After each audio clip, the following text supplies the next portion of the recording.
All right, sports fans, how's everybody out there doing?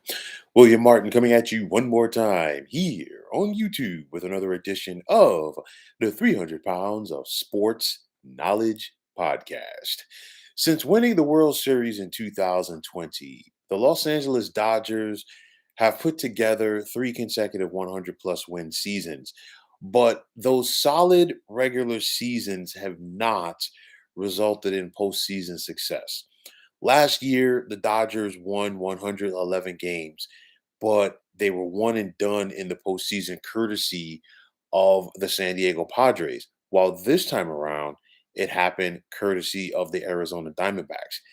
This time, the Dodgers were swept, and you could make a compelling case to say, hey, the Dodgers really didn't even show up during this series as they were outscored by Arizona 19-6 in the three games. The Diamondbacks punched the Dodgers in the mouth in the top of the first inning in game one, and Los Angeles never recovered. And after another quick trip to the postseason for the Dodgers, what changes should we expect coming down the pike?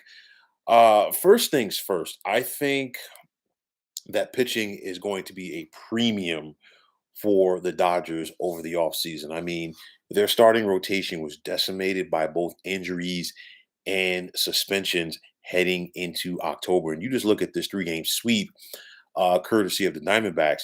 No Dodgers starter in the series got through three innings. That right there is very telling.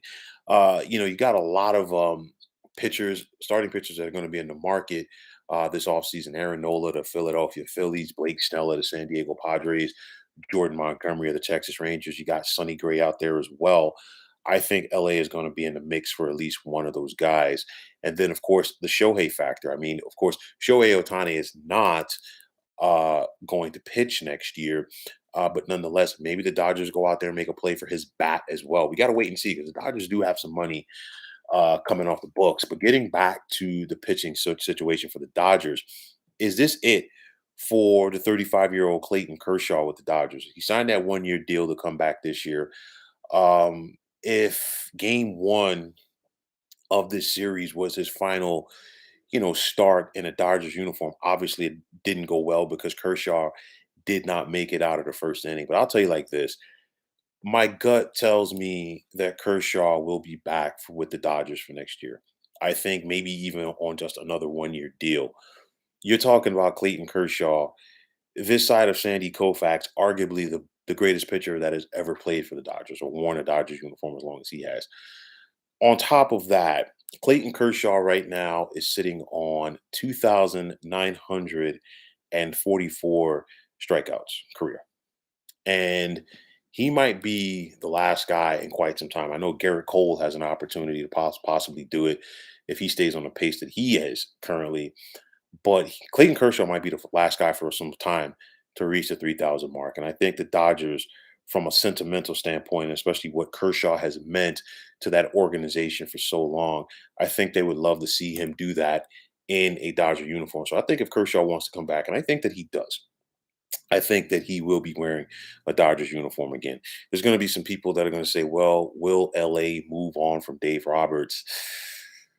Yes and no. I'm not sure. I mean, you look at it, this is an analytics based game right now, Major League Baseball. And with that said, it's more of co parenting, if you will, between the general manager and the manager. So with that said, the manager for the most part is taking his cues from the front office.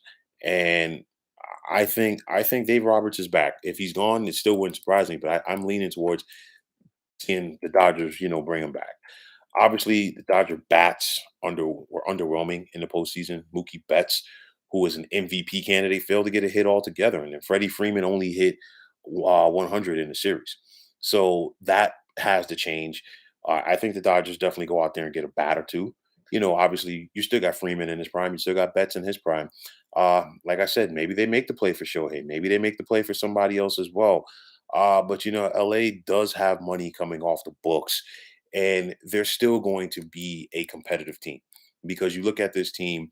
I know that the postseason success has not been there in recent years after they won the World Series, but nonetheless, You're talking about a Dodgers team that has now made the postseason in each of their last 11 years. And on top of that, 10 of those years ended with them winning the National League West. So they have cast a shadow over this division. It just didn't transfer over to the postseason in each of the last 2 years. And when you're the Dodgers and you spent the type of money that they did, albeit they scaled back slightly this year, nonetheless, the expectations are always high. And, you got punched in the mouth by your little brother last year in the Padres. It happened once again this year by an up and down Arizona Diamondbacks team. And they've been like that all year long.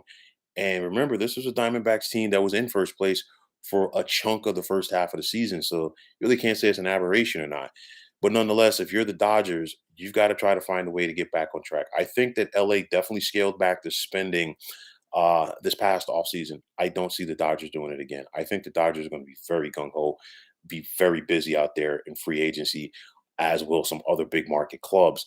But nonetheless, losing like this in this type of fashion, I don't think is going to sit well with the Dodgers. I really don't think that the Dodgers. I'm not going to say that they weren't prepared, but I just don't think that they were prepared for the onslaught that they received from the Arizona Diamondbacks. Arizona came in there with a ton of confidence, especially after they came back in both of those games against Milwaukee. And Arizona, they just fed off of that momentum. They jumped on the Dodgers early in game number one, and they never looked back. And the Dodgers were never able to match that intensity. But nonetheless, I think this Dodgers team will look immensely different heading into spring training for 2024.